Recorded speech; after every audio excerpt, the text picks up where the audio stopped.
안녕하세요. 방금 소개받은 고영정입니다.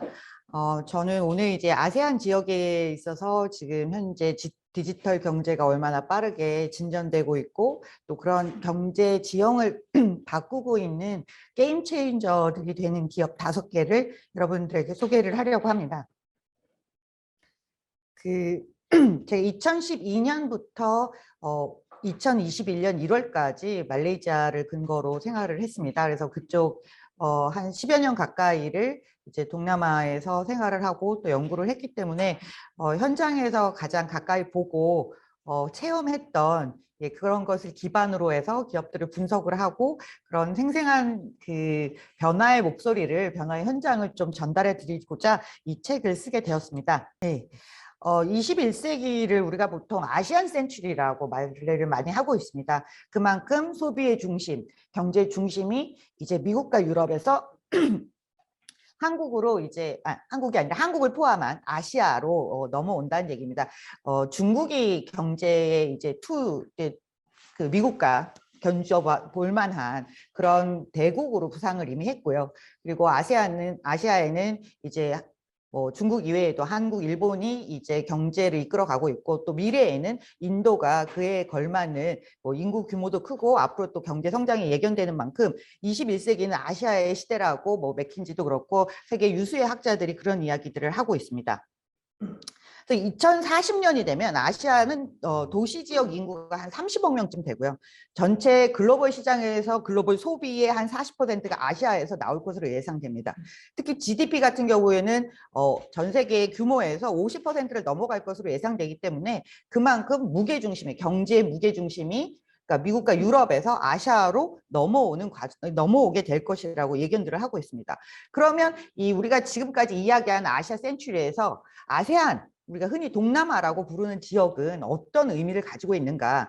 우리 한국 사람들이 가장 많이 여행을 가고 출장 가는 지역 중에 하나가 동남아입니다. 동남아 하면 지금 사진에 보여드리는 것처럼 그런 휴양지, 멋들어진 유적지 이런 것들을 많은 분들이 생각하고 계실 거예요. 또 한편으로는 저런 메인 스트리트 뒤편에 보면 굉장히 낙후되어 있는 지역, 또 물가가 싸다는 거, 우리보다 한참 소득 수준이 낮다라는 인식들을 가지고 있을 수도 있습니다. 그렇지만 우리가 지금 보고 있는 동남아는 사실상 한국과 경제 교류에 있어서 가장 중요한 핵심적인 4대 파트너 중에 하나로 올라섰습니다. 지금 베트남 공장들이 멈춰서면 어떻게 됩니까? 휴대폰 살 수 없거든요. 그리고 말레이시아가 올해 굉장히 오랫동안 봉쇄를 했어요. 델타 감염 때문에. 그러다 보니까 말레이시아에서 반도체 칩을 생산을 못했습니다. 여기에서 생산하는 반도체 칩이 차량에 들어가는 반도체 칩이거든요. 그러다 보니까 신차 생산을 못해서 계속해서 신차를 받는데 오래 걸리고 그래서 전체 글로벌 밸류체인, 글로벌 공급망에서의 문제가 생겼습니다. 그 정도로 아세안도 우리가 생각하는 동남아도 글로벌 경제에 있어서 굉장히 중요한 축을 차지를 하고 있습니다. 제가 말씀드리고자 하는 건 아세안이 경제 성장을 많이 해왔다는 얘기는 많이 들으셨을 거예요. 그 중에서도 디지털 경제 부분이 어떻게 변화를 하고 있는지 그리고 아세안 사람들 우리가 동남아라고 부르는 지역의 사람들의 일상생활을 변화시키는데 가장 혁혁한 공을 세웠던 슈퍼앱 5개를 소개를 해드릴 겁니다. 그리고 이 기업들이 지금 어느 분야에서 경쟁하고 있고 앞으로는 어떤 분야로 이전될 것이며 그래서 우리가 거기서 배워야 될 점은 무엇인가 그런 점들을 한 번씩 짚어보도록 하겠습니다. 이미 말씀드린 것처럼 공급망이 동남아가 차지하는 비중은 굉장히 큽니다. 제가 다시 말씀드리지 않아도 될 것 같아요. 그런데 그러면 우리가 동남아라고 부르는 지역에는 모두 몇 개의 나라가 있냐면 11개가 있습니다. 그런데 아세안은 동남아시아 국가연합이에요. 여기에는 동티모르가 빠지고 10개의 국가로 구성이 되어 있습니다. 이 아세안은 사실상 출범은 1960년대부터 했는데 아세안 경제공동체라는 게 2015년에 만들어져요.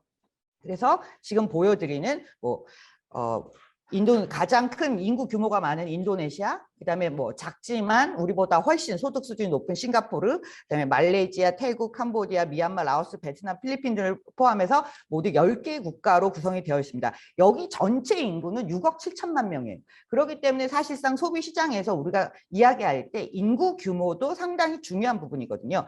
그래서 아세안이 전체 인구 규모 면에서 보면 중국, 인도 다음으로 인구가 많은 지역입니다. 그리고 높은 경제 성장률을 굉장히 오랫동안 유지하고 있죠.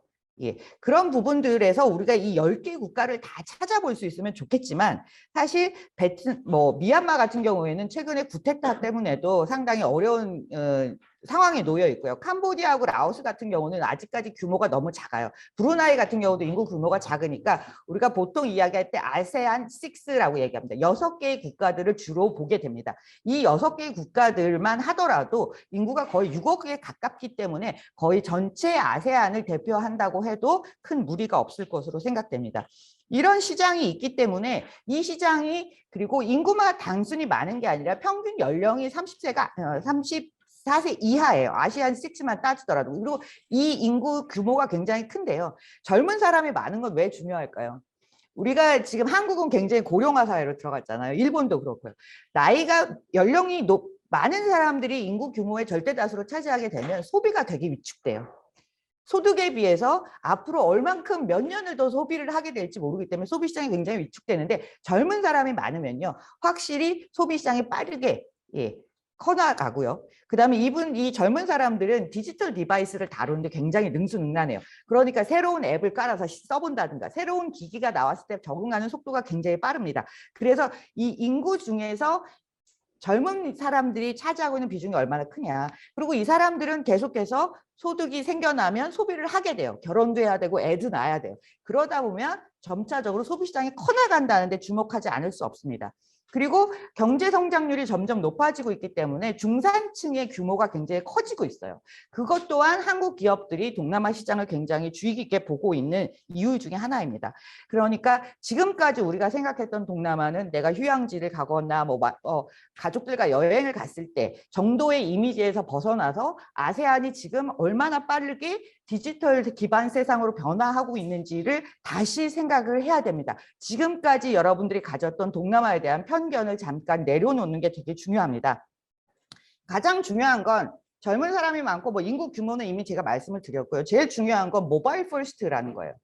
그러니까 집에 브로드밴드를 쓰고 우리가 이제 컴퓨터로 인터넷을 하던 그런 시대를 그냥 건너뛰어서 중국처럼 모바일 퍼스트 시대로 완전히 옮겨갔습니다. 그래서 스마트폰 이용률이라든가 4G 이용률 같은 경우도 굉장히 퍼센테이지가 높아요. 아세안 6만 보더라도 거의 웬만한 성인 인구들은 다 스마트 기기 하나 이상을 다 쓰고 있다라고 보시면 됩니다. 우리보다 소득이 낮다고 해서 스마트폰을 덜 쓰는 게 아니에요.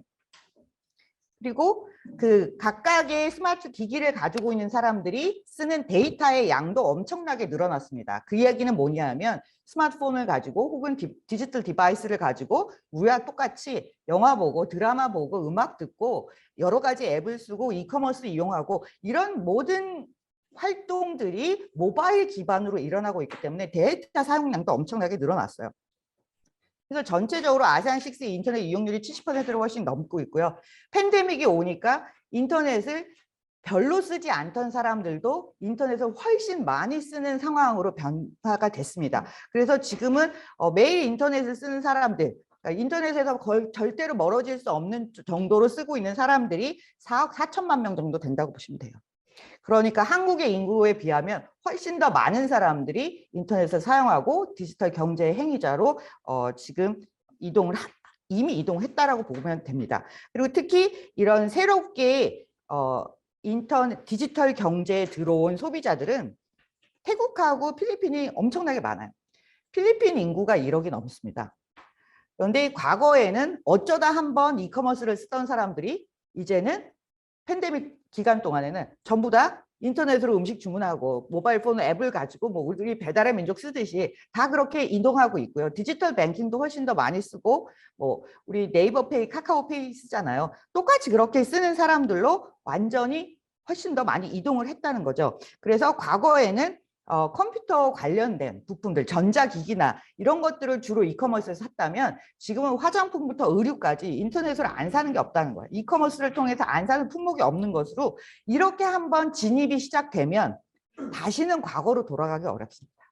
예, 그런 트렌드가 굉장히 중요해지고요. 그리고 훨씬 더 자주 더 많은 금액을 이커머스 상에서 소비하고 있다는 게 수치로 계속해서 확정이 되고 있습니다. 그러니까 2015년에는 2020년쯤 되면 동남아 전체, 아세안 전체의 디지털 경제 규모가 어느 정도 될 것이라고 예상을 했었는데 그 예상치보다 훨씬 더 규모가 커지고 있어요. 그래서 2019년에는 2025년이면 전체 디지털 경제 규모가 한 3천억 달러로 될 거라고 예상을 했는데 올해 나온 보고서에 따르면 2025년에 3,630억 달러가 될 거라고 예상하는 거예요. 그러니까 1년 전에 예상치보다 올해 예상치가 훨씬 더 크게 늘어난 거죠. 그 이야기는 뭐냐면 변화의 속도가, 성장의 속도가 훨씬 빨라졌다는 거예요. 그러니까 과거에는 우리가 변화한다라는 것은 항상 인지를 하고 있었어요. 그런데 중요한 건 뭐냐면 변화의 속도예요. 그게 증가율입니다. 그러니까 매년 20%씩 성장한다는 거예요. 쿠팡도 뭐 20%씩 성장할 수 있죠. 예. 그런데 여기에는 훨씬 더 많은 인구가 점점 더 디지털 경제로 유입이 돼서 그 규모 자체가 훨씬 빠르게 증가하고 있다라고 보는 겁니다. 근데 이 6억 7천만 명 인구 중에서 아직도 인터넷을 그 모바일 기반으로 해서 아직 열심히 쓰지 않은 사람들도 많이 남아 있어요. 그렇기 때문에 그런 사람들이 앞으로 더 유입될 거기 때문에 성장의 가능성을 훨씬 높게 봅니다. 그래서 한국 기업인 쿠팡보다 동남아에서 이커머스를 하고 있는 C라는 기업이 기업 가치가 3배 정도 큽니다. 그 얘기는 뭐냐면 앞으로의 성장의 가능성이 훨씬 더 한국 시장에 매몰되어 있는 쿠팡보다 이 기업의 성장 가치가, 성장 기대가 훨씬 더 높다는 걸 반영을 하고 있습니다. 그러면 이러한 변화를 주도한 기업들이 누구냐? 예를 들면 한국 같으면 카카오, 네이버 이런 걸 떠올리잖아요. 뭐 배달의 민족. 그와 똑같은 기업들이 그 동네라고 없지 않겠죠. 당연히. 그런 기업들이 태어나게 됐는데요. 이런 게임 체인저들이 이제 대부분 스타트업에서 시작해서 유니콘이 되고 데카콘이 됩니다. 그런데 2013년부터 2020년까지 수많은 유니콘이 등장을 했지만 매년 10개가 채 안 됐어요. 5개, 4개 이런 식으로 출연을 하다가 2021년에만 23개에 넘는 유니콘이 출연을 했습니다. 그 이유는 2020년에 투자가 좀 이연된 거죠. 팬데믹이 1년 지나면 끝날 줄 알고 2021년에 출장 가서 투자해야지 라고 했는데 2021년에도 우리가 출장 가기가 너무 어려운 거예요. 그래서 작년에 미뤄졌던 투자가 올해 일어나는 게 한 가지 원인이 있고요. 그 다음에는 아까 말씀드린 대로 팬데믹 때문에 훨씬 더 많은 사람들이 모바일 기반 서비스를 이용하게 된 거예요. 그러다 보니까 그런 쪽에 투자가 훨씬 더 가속화된 거죠. 그러면서 올해만 20개 넘는 유니콘이 탄생하면서 총 42개의 유니콘이 태어났습니다. 이런 기업들이 쑥쑥 자라나고 있고 많은 서비스들을 제공하고 있기 때문에 아세안 디지털 경제가 굉장히 활성화되고 있고요. 그중에 많은 유니콘을 배출한 데가 이제 인도네시아하고 싱가포르인데요. 이 전체 42개의 유니콘이 있다는 것은 전 세계에서 유니콘이 가장 많이 탄생한 나라는 미국이죠. 그 다음에 중국이에요. 그 다음에 인도, 그 다음에 아세안입니다. 한국에서 유니콘보다 훨씬 아세안에서 유니콘들이 훨씬 많이 나오는 거예요. 유니콘이라는 건 스타트업이 성장해서 기업 가치 1조가 넘는 그런 기업들을 의미하는 거죠. 그리고 이런 기업들, 이런 유니콘들은 한 국가에서만 서비스하는 게 아니라 주로 아세안의 여러 국가에서 서비스를 하고 있습니다. 펀딩도 굉장히 많이 늘었고요. 그럼 이 중에서 수많은 유니콘 중에서 우리가 꼭 눈여겨봐야 할 5개의 기업이 있습니다. 그랩, 고투그룹, C, 라인, 잘로 이렇게 5개의 기업을 제가 이야기를 드릴 텐데요. 이런 기업들을 보통 우리가 슈퍼 앱이라고 불러요. 그러니까 한국에서는 이제 뭐 카카오를 쓰면 카카오 뒤로 이제 넘어가면 카카오 쇼핑이 있고요. 카카오톡 안에도 쇼핑도 있고 뭐 카카오페이도 있는데 사실상 원래 다른 앱으로 만들어졌다가 지금 이어 붙여놓은 거죠. 그런데 원래 슈퍼 앱이라는 개념은 중국에서 나왔습니다. 중국에서 위챗을 깔거나 알리페이를 깔면 그 서비스 안에 굉장히 여러 가지들을 사용할 수 있게 만들어졌어요. 그러니까 하나의 플랫폼 안에 여러 가지 서비스를 놓은 걸 우리가 슈퍼 앱이라고 부르는데요. 자, 한국도 요즘은 다 슈퍼 앱 전략을 쓰고 있습니다. 카카오도 자기네들이 슈퍼 앱이라고 하고요. 야놀자는 숙박에서 우리가 뭐 노는 쪽에서는 슈퍼 앱이 되겠다. 주말 슈퍼 앱이 되겠다라고 이야기하고 있어요. 배달의 민족도 슈퍼 앱이 되겠다라고 이야기하고 있죠.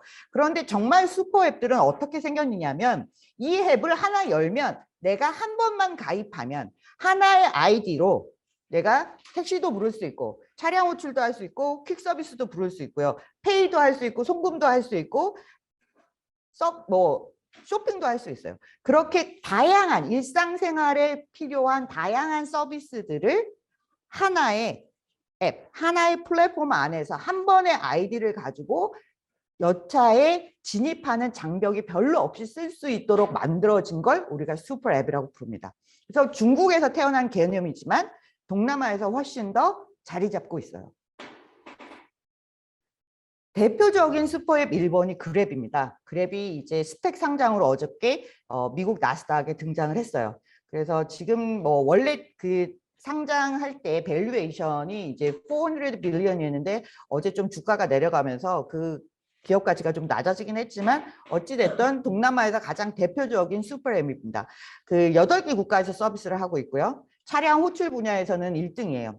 시장 전체 시장의 한 70%를 장악하고 있습니다. 그리고 푸드 딜리버리, 그러니까 배달의 민족 같은 서비스가 동남아에서 1등이고요. 그다음에 뭐 페이먼트 부분에서도 동남아에서 1등을 하고 있습니다.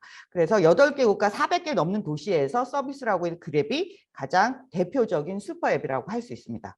그래서 아까 보여드렸던 이런 앱의 화면이 바로 그랩의 화면이에요. 근데 한국에서는 그랩을 설치하셔도 저런 모습을 볼 수 없어요. 왜냐하면 지역 락이 걸려 있어서 깔아도 서비스 저런 화면이 뜨지 않습니다. 그런데 이제 저는 저 그랩을 매일 쓰다가 온 사람인데요. 정말로 편리해요. 예. 원래 시작할 때는 카카오 택시처럼 그냥 택시를 부르는, 택시 예약하는 서비스였어요. 그런데 그게 우버 같은 모델로 바뀌고 그리고 거기에 페이를 붙이고 지금은 디지털 뱅킹 서비스까지 하면서 완벽한 슈퍼앱의 전형적인 모습을 갖추고 있습니다. 그랩이 없으면 동남아에서 하루라도 살기가 불편해요. 한국에서 카카오톡 없이 살기 굉장히 불편한 거라 거의 비슷하다고 보시면 됩니다. 그 다음에 두 번째는 고투그룹이에요. 고투그룹은 고잭이라는 회사와 토코페디아라는 회사가 올해 합병을 해서 고투그룹으로 태어났는데요. 인도네시아에서 가장 주목받는 기업입니다. 데카콘이고요. 사실은 토코페디아는 인도네시아의 토종 이커머스예요. 이 토종 이커머스와 고잭이라는 슈퍼앱이 합병을 해서 고투그룹이 되었습니다. 그래서 이 사진 화면에 보시면 이 우측 상단에 보이는 사람이 이제 그 고잭의 창업자고요. 이 아래쪽에 보이는 사람이 토코페디아라는 그 이커머스의 창업자입니다. 원래 이 회사는 오토바이를 부르는 서비스를 시작했어요. 인도네시아 가보신 분들은 아실 거예요. 차가 엄청나게 막히고요. 사람이 엄청나게 많습니다. 자카르타 인근 주변에만 한 3천만 명 살아요. 전체 인구가 2억 7천만 명이고요. 그러다 보니까 오토바이를 굉장히 많이 선호했고 사람들이 오토바이를 택시처럼 타고 다녔는데 그 전까지는 이 앱이 없었으니까 사람들 그 오토바이 기사를 찾아가서 저기까지 얼마에 가실래요? 이렇게 개인 대 개인 간의 거래가 있었던 거예요. 그런데 이 고잭의 창업자가 이걸 이제 전화로 예약할 수 있는 서비스로 바꿨고 그게 앱으로 2015년에 태어났습니다. 이 앱이 나오면서 인도네시아의 모든 불편함들이 굉장히 많이 해소됐어요. 그래서 출시되자마자부터 가입자가 엄청나게 늘어났거든요. 그래서 고잭은 오토바이를 불러주는 서비스를 시작했다가 그 다음에 차량으로 확대되고 고페이라는 페이먼트를 넣게 되고 그 다음에 여러 가지 서비스, 마사지를 불러주는 마사지사를 집으로 부를 수도 있는 서비스를 런칭을 했습니다. 저 서비스는 정말로 인기가 많아서 웬만한 관광객들도 다 써요. 예. 그리고 이 고페이가 등장하면서 사람들이 현금을 굳이 주고받지 않아도 되는 신용카드가 없지만 고페이를 쓸 수 있는 그렇게 인도네시아 경제 전반에 있어서 굉장히 큰 영향을 미쳤습니다. 그래서 고잭이 없이는 인도네시아에서 생활하는 건 거의 불가능하다고 보시면 돼요. 그래서 지금은 합병된 이후에 이제 큰 모빌리티, 그 다음에 뭐 고투 파이낸셜, 토코페디아라고 해서 이 세 개의 분야로 나누어졌는데 앞으로 굉장히 성장이 기대되는 부분은 금융 분야입니다. 그리고 뭐 말씀드리자면 이 지금 우측 상단에 있는 고잭 창업자는 나디아 마카림이라고 하는데요. 저분이 지금은 교육부 장관이에요. 인도네시아 대통령인 조코 위도도가 우리 교육에 있어서 혁신이 되게 필요하다고 해서 저 성공한 대표적인 인도네시아의 창업가를 교육부 장관으로 모셨습니다. 그 다음에 가장 주목받는 기업은 C죠. 이 C 기업은 미국의 나스닥에 상장을 해서 지금 기업 가치는 뭐 1,850억 달러 정도 됩니다. 쿠팡보다 한 3배에서 4배 정도 기업 가치가 큰 상황이에요. 그래서 지금 기업 가치로만 뭐 시가총액으로만 보면 동남아에서 가장 큰 기업이 되었습니다. 그러면 이 회사가 쿠팡보다 매출이 많을까요? 아니요, 전혀 많지 않습니다. 이 회사는 원래 되게 게임 퍼블리셔로 시작해서 게임 부분으로도 시작해서 이커머스로 확대하고 그다음에 뭐 페이먼트를 가져가는 그런 기업으로 성장을 했습니다. 그래서 분야는 디지털 엔터테인먼트, 이커머스, 그다음에 파이낸셜까지 이렇게 가지고 있는데요. 수익의 대부분은 사실은 아직까지는 디지털 엔터테인먼트 게임 분야에서 나와요. 이 프리파이어라는 게임은 게임을 좀 하시는 슈팅 게임 하시는 분들은 다 아는데 굉장히 전 세계적으로 성공을 한 게임이고 지금도 많은 사람들이 이용하고 있는 게임인데요. 그리고 이커머스는 나중에 시작했는데 이커머스가 결국은 라자다를 제끼고 동남아에서 1등을 하는 이커머스가 됩니다. 근데 이커머스 분야가 지금은 적자를 계속 보고 있어요. 적자를 보고 있지만 그럼에도 불구하고 앞으로의 성장성이 굉장히 기대되는 기업이기 때문에 기업 가치가 쿠팡보다 훨씬 높은 밸류에이션을 받고 있습니다. 그래서 뭐 연간 100% 넘는 성장률을 보여주고 있어요. 그래서 엄청난 성장률인 거죠. 사실 이런 게 다 반영이 되어 있고 이제 중남미도 진출을 했습니다. 그래서 앞으로도 사실은 더 큰 변화가 기대되는 기업이기도 합니다. 그래서 이 기업의 밸류에이션이 이렇게 높아지다 보니까 주가 상승률도 엄청났어요. 그래서 기간을 잘라보면 그 애플이나 구글 이런 기업보다도 훨씬 더 높은 주가 상승률을 보여주고 있기 때문에 저 주식을 사신 분들이 대박이 났습니다. 소위 말하는 정말 대박이 났습니다. 최근 며칠 좀 떨어지고 있는데요. 테슬라 못지않은 주가 상승률을 보였기 때문에 이 기업이 나타난 다음에 다 무슨 생각을 했냐면 글로벌 투자자들이 야 동남아의 C 같은 회사 하나 더 없니? 그렇게 찾기 시작한 거예요. 그래서 자꾸 그런 슈퍼스타들이 상장의 슈퍼스타들이 나와줘야 사실은 자본시장에서도 환영을 받고 앞으로도 이 지역에 대한 관심과 밸류에이션이 높아질 수 있다라고 기대를 해봅니다. 이제는 뭐 푸드 딜리버리도 하고요. 아까 말씀드린 대로 라틴 아메리카 쪽으로도 진출을 해서 기업 규모가 계속 커지고 있습니다. 근데 우리한테도 잘 알려진 기업이죠. 라인. 라인 근데 한국에서 별로 안 쓰죠. 한국에서는 라인을 안 써요. 한국은 다 카카오톡에 장악을 했죠. 그런데 라인이 처음에는 한국에서도 열심히 마케팅을 했고요. 동남아에서도 굉장히 열심히 마케팅을 했어요. 그런데 성공한 나라는 일본, 대만, 태국. 태국은 원래 약간 일본 회사들을 좀 좋아해요. 근데 원래 라인은 일본에서 설립된 기업이거든요. 네이버가 투자를 했지만. 근데 이 라인이 태국에서는 어떻게 태국의 카카오가 됐나. 카카오가 된 이유는 처음에 런칭을 했을 때 별로 반응이 없었어요. 그리고 뭘로 굉장히 마케팅을 많이 했었냐면 별에서 온 그대. 김수현하고 전지현 씨가 나온 드라마가 있었어요. 거기서 둘이서 맨날 띵똥띵똥 하고 메신저 하는 게 라인이에요. 거기 보면 이모티콘이 계속 뿅뿅뿅뿅 등장을 하거든요. 근데 태국 사람들이 사실은 일본 망가를 굉장히 좋아했어요.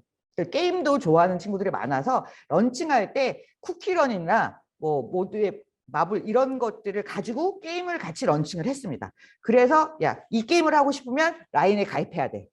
그런 전략을 하나 쓴 거고요. 그다음에 굉장히 다양한 이모티콘, 여기서는 스티커라고 불러요. 라인에서는. 그런 스티커를 현지 취향에 맞는 스티커들을 계속 내놓으면서 가입자를 빠르게 모았고요. 그다음에 뭐 라인 TV도 하고 라인맨도 하고 뭐 라인 뱅크도 하고 그래서 굉장히 서비스를 다각화하면서 태국에서는 라인업이 생활 안 됩니다. 그래서 태국의 카카오 같은 역할을 하고 있고요. 그다음에 최근에는 이제 소프트뱅크하고 네이버가 합쳐져 야후하고 라인이 합쳐져서 짓홀딩스라는 회사가 됐죠. 그래서 이 짓홀딩스는 지금 일본에 상장이 되어 있습니다. 그리고 라인은 지금 파이낸셜 부분에도 디지털 뱅킹 부분에도 굉장히 힘을 쓰고 있어요. 그래서 컨텐츠와 금융 쪽에서 굉장히 열심히 노력을 하고 있고 인도네시아에서도 라인 뱅크 바이 하나라고 해서 하나은행하고 같이 디지털 뱅킹 서비스를 시작을 했습니다. 그리고 네이버는 이제 컨텐츠를 중심으로 이제 동남아시아에 많은 투자를 하고 있고요. 태국에 라인이 있으면 베트남에서는 잘 놉니다. 한국 기업들이 가장 많이 투자하는 지역 중에 하나가 베트남이죠. 그러니까 베트남 출장을 다녀보신 분들 굉장히 많을 거예요. 베트남에서는 누구나 잘로라는 메신저를 씁니다. 그런데 이 잘로라는 메신저를 만든 회사는 원래 VNG예요. 이 회사의 원래 이름이 비나 게임이었습니다. 이 이름에서 알 수 있듯이 똑같이 게임으로 시작한 회사예요. 여기도 게임으로 시작했는데 이 게임을 사실은 한국에서 가져다가 퍼블리싱을 하려고 그랬어요. 근데 한국 회사가 웬 듣보잡 회사가 와서 나한테 게임을 달라 그러니 그래서 안 줬습니다. 그래서 이 창업자인 레홍민이 중국으로 달려가요. 중국에 가서 킹소프트를 찾아가서 내게 게임을 다오 내가 퍼블리싱을 해보겠다. 그런데 그 킹소프트의 당시에 있던 사람이 그래 그럼 너 한번 해봐. 그분이 바로 지금 현재 샤오미 창업자예요. 그래서 그 게임을 가져다가 와서 퍼블리싱을 했는데 저게 대박이 났어요. 그래서 설립한 지 2년 만에 흑자가 됐습니다. 1년 반 만에 흑자가 됐어요. 그런 다음에 게임으로는 계속 성장을 하는데 뭔가 더 새로운 사업을 해서 규모를 키워야 되겠다. 인터넷 비즈니스를 해야 되겠다라고 생각한 게 이제 메신저를 만들자는 거였어요. 왜냐하면 그 처음 제가 그 앞쪽에 슬라이드를 보여줬을 때 소득 수준이 베트남이 약간 더 한참 낮습니다. 그러다 보니까 스마트폰 성능이 좋은 게 별로 없었는데 카카오톡 같은 메신저가 너무 무거운 거예요. 그리고 베트남은 성조가 6개죠. 중국이 4성이잖아요. 예, 베트남어가 성조가 6성이에요. 그러니까 일일이 치는 게 너무 불편한 거예요. 그래서 그 중국 친구들이 보통 위챗이나 이런 거 쓸 때 맨날 녹음하잖아요. 치는 것보다 녹음이 쉬우니까. 그래서 베트남에서 잘로는 우리는 전화가 되는 폰이에요. 그래서 치지 말고 전화해. 그래서 무료 통화가 된다라는 점을 굉장히 어필을 하면서 이용자가 굉장히 기하급수적으로 늘어나요. 메신저는 나 혼자 쓰는 게 아니라 상대방이 같이 써줘야 되는 그런 앱이거든요. 그러니까 어느 일정 수준에 도달할 때까지는 굉장히 힘들지만 그 숫자가 임계치를 넘어가기 시작하면 기하급수적으로 그로스를 보여줍니다. 잘로는 그렇게 해서 태어난 회사고요. 지금은 뭐 온라인 게임이라든가 금융, 페이먼트, 클라우드 서비스 안 하는 게 없습니다. 예, 그런 다양한 서비스들을 하고 있는데요.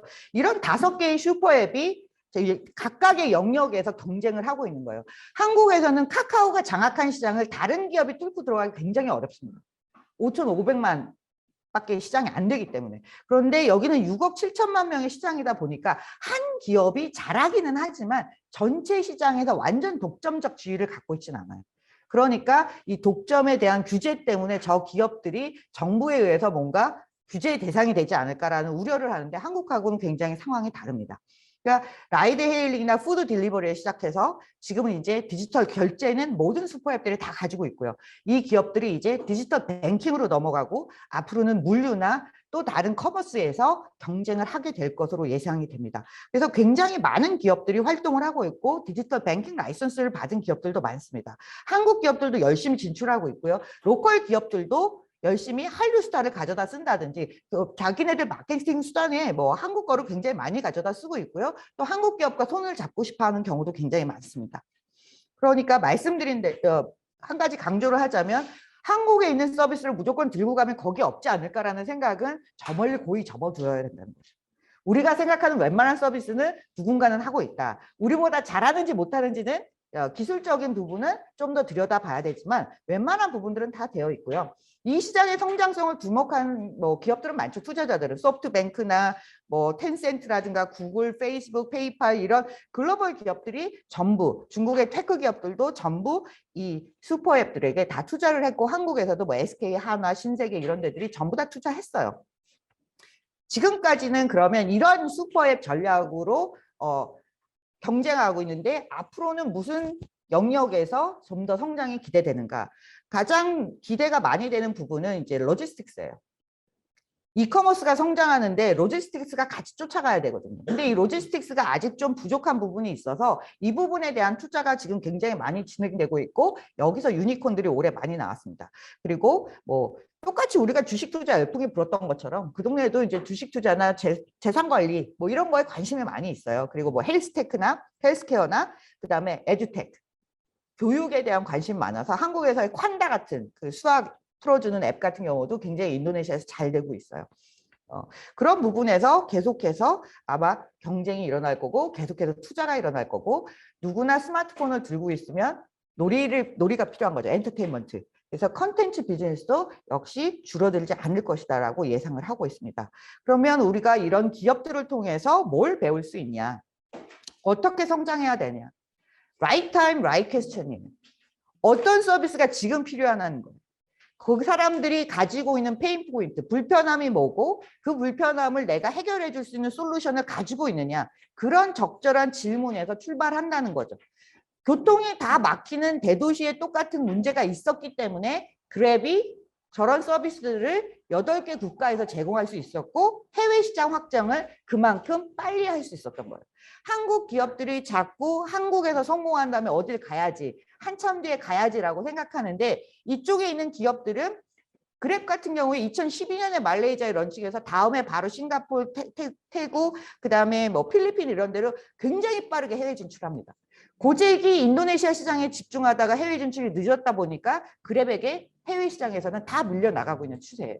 그러니까 해외 시장을 빠르게 진출할 수 있는 전략들도 굉장히 필요합니다. 시장의 규모가 그만큼 클 때 밸류에이션을 더 높게 받을 수 있거든요. 그다음에 중요한 건 하이퍼 로컬라이제이션이에요. 무조건 글로벌 스탠다드가 좋은 게 아니라 이 사람들이 정말로 불편해하는 지점을 꿰뚫고 현지 마케팅을 충분히 사용할 수 있어야 돼요. 그 라인이 게임을 가지고 나가고 그 스티커를 활용하고 스티커를 개인들이 만들어서 그리고 올리면 그걸 사고 팔 수 있게 해줬거든요. 그런 아이디어는 다 어디서 나왔냐면 현지 직원들한테 나왔어요. 한국인이 캐치하지 못하는 부분들이 분명히 있거든요. 그래서 그런 걸 우리가 하이퍼 로컬라이제이션, 지역화를 넘어선 그거보다 훨씬 더 철저한 현지화, 깊숙한 현지화, 그걸 라인은 컬처럴라이제이션이라고 얘기하고 다른 데서는 요즘 슈퍼 로컬이라는 말을 씁니다. 그리고 지금까지 이런 큰 기업들이 가지고 있는 데이터들, 이 기업들이 사실은 데이터를 가장 많이 가지고 있는 거예요. 뭐 2억 명, 3억 명씩 가입자가 있으니까 신용 데이터는 없을지라도 그랩에서 얼만큼 썼는지, 매출이 얼만큼 나오는지, 그랩 푸드 딜리버리를 통해서 이 작은 식당의 매출이 얼마가 되고 얼만큼 결제가 되는지 모든 데이터들을 이런 슈퍼 앱들이 가장 많이 가지고 있어요. 그런 데이터들을 어디다 쓸 수 있겠습니까? 보험 상품, 맞춤 보험 상품, 맞춤 대출 상품을 낼 수 있는 거예요. 그리고 할부 구매도 가능하게 해줄 수 있고. 그래서 이런 데이터를 가지고 퍼스널라이제이션이 된 데이터를 가지고 뭔가 적절한 상품, 대출 상품, 그 다음에 서비스를 추천해 줄 수 있는 그런 퍼스널라이제이션 된 서비스로 지금은 진화하고 있습니다. 또 예를 들면 그랩이 얼마나 편한지를 보시면 우리가 택시기사를 카카오 택시를 불렀어요. 그러면 어디쯤 왔어요? 도착했어요? 아니면 오고 있나요? 질문이 뻔하잖아요. 그 질문을 칠 필요가 없어요. 그냥 누르면 돼요. 클릭하면 되고 내가 영어를 못해도 한국말이 영어로도 나오고요. 내가 베트남 가는데 베트남어를 못해요. 그러면 가서 나는 영어로 하면 베트남 말로 저쪽에 전달이 돼요. 그러니까 그런 번역 서비스까지 완벽하게 구현이 되어 있습니다. 자, 그리고 쇼피 같은 경우도 7개 국가에 7개 다 다른 모바일 앱으로 만들어져 있어요. 왜? 각 국가가 선호하는 스타일이 틀리기 때문에. 이런 게 다 현지화된 그 사례입니다. 결국은 이런 기술적인 변화를 최종적으로 선택하는 것은 누구냐? 소비자가 선택한다는 거예요. 기술만 우위에 있다고 소비자가 다 좋아하지 않는다는 거죠. 소비자가 허들이 없어지도록 소비자가 거리끼지 않고 편안하게 이용할 수 있는 최초의 편안한 경험을 제공할 수 있는 게 가장 중요한 거고요. 그런 최종적인 선택은 결국은 소비자한테 달려있다. 은행 앱을 아무리 잘 만들어도 토스가 더 편리한 이유가 있어요. 토스는 시작부터 사용자 중심의 UI, UX에서 시작하는 거거든요. 그런데 기존의 은행 앱은 제공자, 은행 중심의 앱으로 설계됐잖아요. 그래서 지금 그걸 엄청나게 바꾸고 있는 거죠. 예.